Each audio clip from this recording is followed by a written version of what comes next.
Bien, je vous souhaite la bienvenue, puis je vous remercie beaucoup d'avoir répondu en si grand nombre à l'invitation de la conférence de presse. Je vais en profiter parce que c'est peut-être une des premières fois qu'on a cette occasion-là. Je vais vous présenter les membres du conseil d'administration.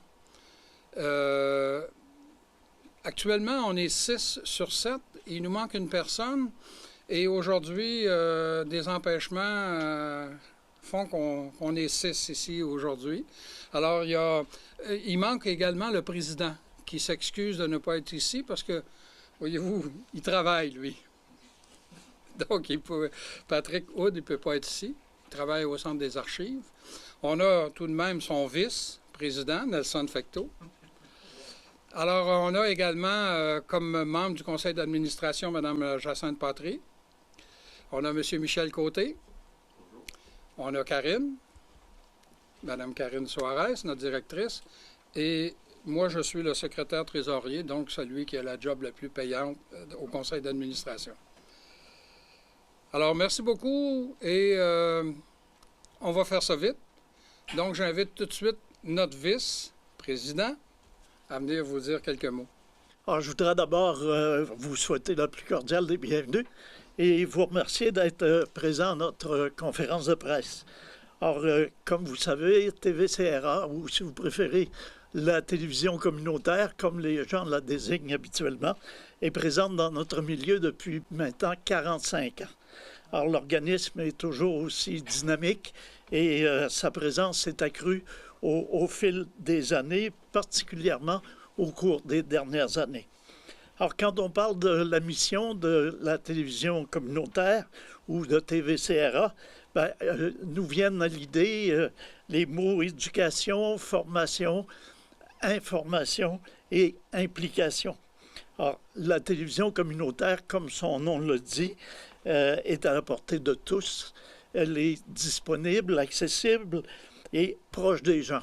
Et moi, je vais faire un lien avec nos grands médias nationaux contre lesquels j'ai absolument rien, là, mais TVCRA est toujours présente, contrairement aux grands médias nationaux qui sont ici quand ça va mal. Alors, TVCRA est autonome, originale, et se veut la voix de nos valeurs citoyennes, de faire la promotion des intérêts sociaux, économiques et culturels des gens de la région. Et là-dessus, notre programmation cadre bien. Si tout ça est possible, c'est grâce à nos bénévoles, à nos collaborateurs et à nos commanditaires qui nous permettent de vous offrir plusieurs nouveautés. J'en profite en terminant pour souligner l'excellente collaboration de Nous TV et de Cogeco, notre diffuseur. Nous TV, dont M. Simon Paquette est présent, de même que Vidéotron dans le secteur Black Lake, qui nous permet de diffuser nos émissions. Alors à tous, merci d'être là. J'invite la directrice qui va venir nous dire pourquoi on est en conférence de presse aujourd'hui. Alors, Karine? Alors, fière de ses 45 années d'existence, la télévision communautaire des Appalaches est heureuse aujourd'hui de vous présenter sa programmation hivernale, ses animateurs et ses nouveaux partenaires. Donc, la programmation de l'année 2018-2019, vous comprendrez que c'est déjà commencé. Donc, la programmation comporte plusieurs nouveautés, à commencer par la diffusion des avis de décès du lundi au vendredi à tous les jours à 15h45. C'est en collaboration avec la maison funéraire Gamache-Nadeau que ce projet a pu voir le jour. Aussi, je dois mentionner la nouvelle émission Objectif, qui s'appelait 2018, Objectif 2018 cet automne et qui deviendra Objectif 2019 cet hiver. Donc, on a ajouté cette émission à l'horaire grâce à un partenariat avec la Société d'aide au développement des collectivités, il faut que je le lise, mieux connue sous le nom de la SADC. D'ailleurs, cette programmation-là est particulière puisqu'elle vise à mettre en valeur l'originalité des 19 municipalités de la MRC des Appalaches par le biais d'entrevues avec les maires, les mairesses et divers intervenants de la région. Aussi, dès janvier, on aura une nouvelle émission qui s'appelle Lecture et compagnie. J'ai décidé de me gâter. que j'animerai avec plusieurs chroniqueurs qui vont explorer divers styles littéraires. On va découvrir aussi des auteurs d'ici, mais des auteurs d'ailleurs, bien entendu, même si je pense qu'on pourrait faire une seule émission avec des auteurs locaux. Maintenant, il y a d'autres partenaires aussi que je voudrais mentionner. Je suis sûre que j'en oublie quelques-uns, mais notamment Cette Lacoué Meubles et le Animageux qui nous ont aidés cette année à peaufiner un petit peu plus nos décors. Donc, un grand merci à tous ces partenaires-là. Je vois Martin aussi, la CDC, Corporation de développement communautaire des Appalaches, qui est devenue depuis peu un partenaire régulier, puisqu'on présente maintenant dans le bulletin de nouvelles un agenda communautaire. Donc, il y en a plein de nouveautés. Il y en a tellement que j'en oublie. Alors, du côté de l'animation aussi, on a des nouveautés. Je me permets de faire une petite blague parce que je sais qu'elle va bien rire. C'est très coloré.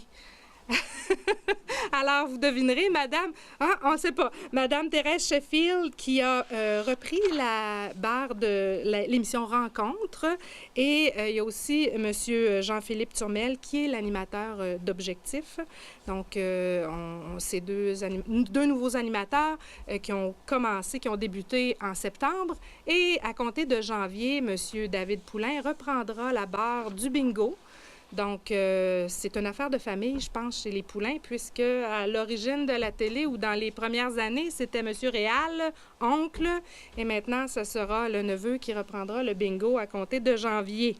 Donc, ça a l'air que c'était tout un show. Alors, on ne te met pas de pression, David, mais je dois aussi mentionner que sont toujours présents M. Pierre Sévigny, qui anime depuis 12 ans maintenant, Pierre, le touche-à-tout, et Nelson Fecteau, qui anime le bulletin de nouvelles, donc qui est notre journaliste animateur, le bulletin hebdomadaire Appalaches en quelques mots.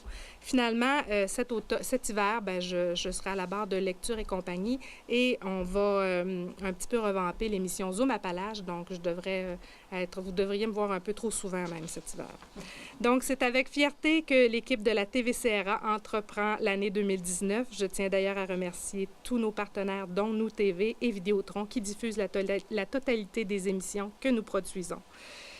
D'ailleurs, à chaque semaine, la programmation de la TVCRA peut être consultée sur les pages du courrier Frontenac, dans le bulletin électronique Région de Thetford, sur notre site Internet tvcra.com et sur Facebook. Et ça, c'était la programmation. Pour visionner nos émissions, bien entendu, Canal 9 et Canal HD, donc sur Nous TV et Vidéotron sur le territoire de la MRC des Appalaches. Mais quand on me dit « Ah, on n'a pas la télévision communautaire chez nous, on n'a pas Cogeco », toutes nos émissions sont disponibles en tout temps sur notre site Web et je dirais qu'on est disponible partout à travers le monde. Alors, merci beaucoup d'être présent aujourd'hui et puis on va se souhaiter une bonne saison hivernale. Justement, Karen a mentionné qu'on a des nouveaux partenaires et on voulait en souligner quelques-uns. Et alors, j'inviterais, pour commencer, Karen à venir au nom de Mme Sophie Lécuyer de la librairie, qui a accepté, comme par hasard, de commanditer la nouvelle émission sur les livres. Alors, Karen a un petit mot de la part de Sophie. Oui, j'ai eu un appel de Mme Lécuyer quelques minutes avant le début de la conférence de presse. Elle est désolée de ne pas être présente aujourd'hui, mais elle tenait à souligner l'importance du partenariat qu'on a établi avec la TVCRA dans le cadre de l'émission Lecture et compagnie. Et elle tenait aussi à souligner que cette année, c'est le 40e anniversaire, en fait 2019, je crois, 40e anniversaire de la librairie. Donc, comme on est très chanceux d'avoir une librairie de cette qualité dans la région, je pense que ça valait le coup d'établir un partenariat. Donc, dans le cadre de cette émission, bien entendu, on va mentionner que la librairie Lécuyer est un fier partenaire et qu'elle était très heureuse aussi de partager, de collaborer avec la TVCRA pour mettre en valeur, dans le fond, la culture littéraire dans la région. On pense que c'est important de vous les présenter, nos nouveaux partenaires, et c'est pour ça que je cède la parole aux représentants de la Société d'aide au développement de la collectivité de l'amiante. Ils n'ont pas changé le nom, eux autres, ça s'appelle l'amiante. Pourtant, on est rendu dans les Appalaches. Alors, c'est Jean-Philippe qui va venir parler au nom de la SADC, où il travaille d'ailleurs. Bonjour à tous. C'est un plaisir d'être ici aujourd'hui. Et de un, pour représenter la SADC, mais aussi en tant qu'animateur de l'émission Objectif qui va devenir 2019. Donc, c'est un plaisir pour la SADC de contribuer à ce projet-là de la télévision communautaire. Bien sûr, la SADC est souvent connue plus pour les prêts et de l'aide aux entreprises qu'elle fait, mais on a aussi un volet développement local, donc de soutenir la collectivité, oui, par son entrepreneuriat, mais aussi par son développement communautaire. Donc, c'est un plaisir de contribuer pour ce nouveau projet. Donc, merci à vous. Merci aussi à la TVCRA d'avoir pensé à la SADC pour ce projet-là. Parmi les nouveautés de l'automne, et une nouveauté qui va se poursuivre aussi dans les prochaines semaines, après la période des fêtes, bien ce sont les avis de décès. Et curieusement, c'est une émission populaire. Puis je me souviens, moi, quand j'ai travaillé à la radio, qu'il y avait quelqu'un qui avait eu la brillante idée de changer l'horaire des avis de décès. Et si vous aviez vu le nombre de plaintes qu'on avait reçues à la radio, on a été obligé de revenir à l'heure, je pense c'est 17h50 ou quelque chose du genre, Alain, hein? C'est encore ça. Alors, c'est une émission très populaire. Alors, pour nous parler de la motivation qui fait que Gamache et Nadeau a accepté de participer, parce que c'est grâce à cette maison funéraire qu'on a pu commencer à présenter les avis de décès. Bien, j'invite sa représentante, Stéphanie. On est heureux d'être partenaire avec la TVCRA. Quand Karine nous a abordés, c'était l'hiver dernier, je crois, on a tout de suite embarqué dans le projet. Il y avait besoin d'un partenaire pour démarrer le projet parce que ça nécessitait des coûts, mais c'était aussi, la façon que ça avait été présenté, c'était que les avis de décès devenaient aussi une source de financement pour la TV communautaire. Donc, on a trouvé cet aspect-là très intéressant. Puis, ça rejoint aussi notre mission, je pense, autant chacun des membres de notre famille, et ça se traduit dans notre entreprise. Donc, on aime être présent dans notre communauté. L'engagement social, c'est une des valeurs fondamentales chez nous. Et tantôt, Pierre parlait que c'était bien populaire, les avis de décès. La mort, même si ce n'est pas un sujet qu'on aime parler, c'est quelque chose de communautaire, dans le sens où chaque individu appartient à sa communauté. Et donc, que les avis de décès soient diffusés à la télé communautaire, les gens apprécient, puis surtout que souvent, c'est des personnes âgées, ils n'ont pas nécessairement accès à Internet. Donc, de pouvoir regarder les avis de décès qui sont diffusés avant la messe, bien, pour eux, ça fait partie de leur vie communautaire. Donc, c'est vraiment intéressant à ce niveau-là. Et puis, c'est ça. Donc, c'est vraiment un beau partenariat. Puis, on a eu une belle collaboration là, avec Karine pour mettre tout ça en place. Donc, je vous remercie beaucoup et au plaisir. C'est tellement vrai que les dirigeants, maintenant, de la firme de la maison funéraire, c'est que l'année dernière, François, c'est même François qui a proposé à la télévision communautaire un projet et qui l'a commandité, soit la présence du Père Noël dans les garderies du Champignon, c'est ça que ça s'appelle, le Champignon, là, le centre de la petite enfance, pardon. Et c'est François lui-même qui a proposé ce projet-là, puis qui a dit, bien, je vais vous le commanditer. Alors aujourd'hui, que Stéphanie, disons qu'on voit que la pomme n'est pas tombée loin de l'arbre. Et là, aujourd'hui, elle ne me fait pas manger, parce que c'est une habitude aussi des émissions, de mon émission. Un autre partenaire qui, s'il n'était pas là, on n'existerait pas. C'est aussi simple que ça. Nous TV. Et là, on a la chance d'avoir un gars qui demeure à Saint-Georges, mais un petit gars de Thetford, Simon Paquette. Merci de m'accueillir chez vous ce matin. Je veux juste vous remercier au nom de Cogeco et Nous TV de parler de nous aujourd'hui. Puis nous autres, on est fiers de s'associer à vous pour faire connaître l'information dans cette belle région de Thetford et même en Beauce, parce que les émissions passent en Beauce aussi. Puis depuis quelques années, on vous supporte aussi un petit peu plus ardemment en financement et en projet, et on collabore à des projets techniques, tout ça.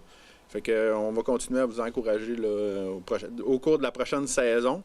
Puis je suis fier de vous, là, Je veux juste vous dire aussi, là, c'est ma première allocution, je suis fier aussi de dire que j'étais un produit de TVCRA.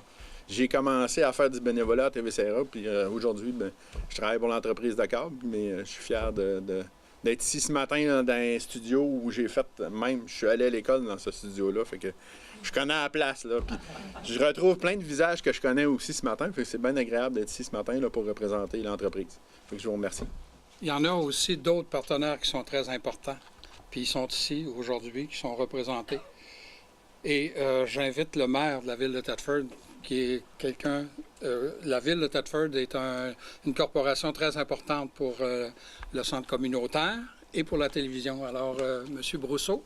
Merci. Ça fait toujours plaisir de venir participer aux activités de la télévision communautaire. Là, on parle du lancement de la programmation, donc c'est intéressant pour nous de venir constater encore une fois qu'est-ce qui va se faire de bien à partir de la télévision communautaire. Vous savez que comme ville, on a une mission de bien informer notre population. On a toujours plein de programmes, plein de services qu'on offre, mais en même temps, il faut toujours rejoindre nos clientèles. Alors, c'est important d'utiliser tous les médiums qui sont possibles. On a les médias traditionnels qui sont là, qui font bien leur travail aussi, mais il reste que d'avoir une multiplication des façons de rejoindre notre population, mais c'est toujours bienvenu. Alors, de participer, de collaborer avec la télévision communautaire. On a confié des mandats spéciaux aussi au cours de la dernière année. On voit qu'ils sont très présents, donc c'est sûr que c'est intéressant pour nous de continuer à les supporter, puis on va continuer de le faire. Alors, merci à tout le monde et félicitations à la télévision communautaire. Sur le territoire de la MRC des Appalaches, il y a 19 corporations municipales. Et par le biais de la municipalité régionale de Comté, les 19 corporations sont membres de la télévision communautaire. Puis pour nous, c'est très important. Et cette importance-là a été accentuée justement avec la nouvelle émission qui est pilotée par Jean-Philippe, Objectif, où déjà, je ne sais pas combien de maires qui sont passés, mais il y en a beaucoup, et plusieurs autres intervenants importants dans le milieu. Alors, comme je vous dis, la municipalité régionale de Comté, ce qu'on dit la MRC, est très importante, et on a le plaisir d'avoir son préfet avec nous. Alors, M. Vachon, s'il vous plaît. Chers amis, vous avez insisté beaucoup sur le fait que la TV communautaire a 45 ans. Ça me gêne un peu parce que j'en faisais partie au début et ça ne fait que nourrir les propos du maire de Thetford, qui a toujours un grand plaisir à penser que je suis centenaire. Il veut absolument démontrer qu'on vit vieux dans notre région et que l'amiante, c'est pas si pire que ça. Alors, je suis l'exemple type. Mais en réalité, j'ai 35 ans, puis... oui, bien, c'est ça. Depuis 35 ans. Ouais, depuis 35 ans, effectivement.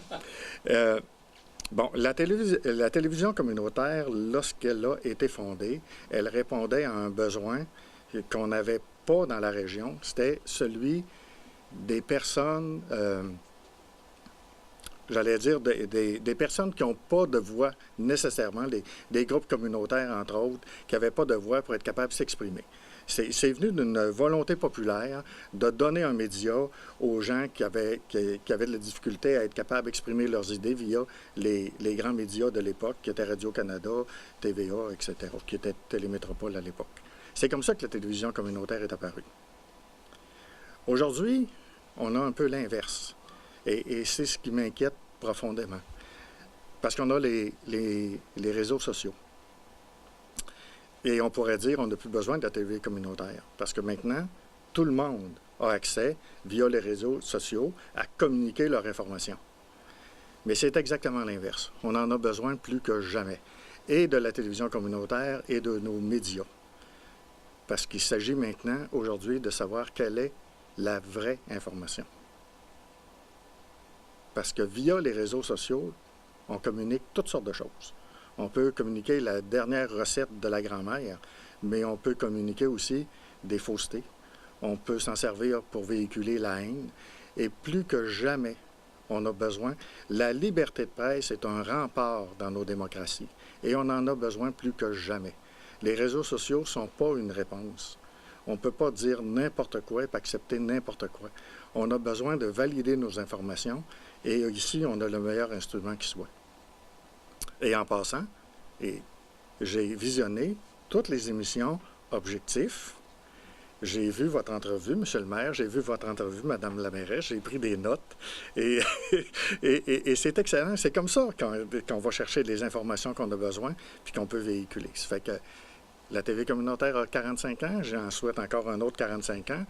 Je ne vous promets pas de venir faire, de venir faire mes commentaires à ce moment-là, mais je lui souhaite d'avoir une longue vie. Merci.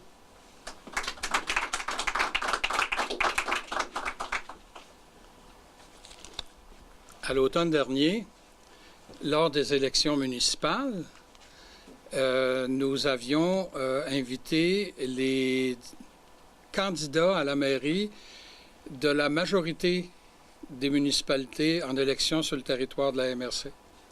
Et pour vous dire jusqu'à quel point que nos émissions sont utiles, je connais un candidat à la mairie, Connors Mills, pas le nommer, la municipalité, qui s'est servi de son entrevue à la télévision communautaire pour mousser sa candidature. Il a été réélu et il est devenu encore préfet. Paul Vachon a mentionné tout à l'heure la présence de la mairesse de Disraeli-Paroisse. Et je souligne aussi également que Michel Côté est conseiller municipal à Saint-Jacques-le-Major. Et Saint-Jacques-le-Major, sur le territoire, c'est la municipalité, à part de Thetford, là, peut-être d'Israéli, c'est une des rares localités rurales, disons, qui est avancée pour avoir la fibre optique. N'est-ce pas, Michel? Alors, c'est ce qui explique en grande partie la présence d'un représentant du conseil municipal de cette localité sur notre conseil d'administration. Bien, je vous remercie beaucoup d'avoir répondu à notre invitation. Comme vous avez pu le constater, les visages changent à la télévision communautaire. Cette année, là, il y a 5 visages différents que les gens peuvent voir, pas toujours la même vieille face. Maintenant, on est en haute définition. Comme j'ai dit l'année dernière, quand les émissions ont commencé, les images sont plus belles, pas nécessairement les sujets. Mais voyez-vous, on s'est rajeuni, on a Thérèse, on a Jean-Philippe, on a Nelson, Karine et moi. Puis là, on va avoir David. On peut parler de rajeunissement. Alors, merci beaucoup. Si vous avez des questions, bien, on pourra les répondre à part. Merci.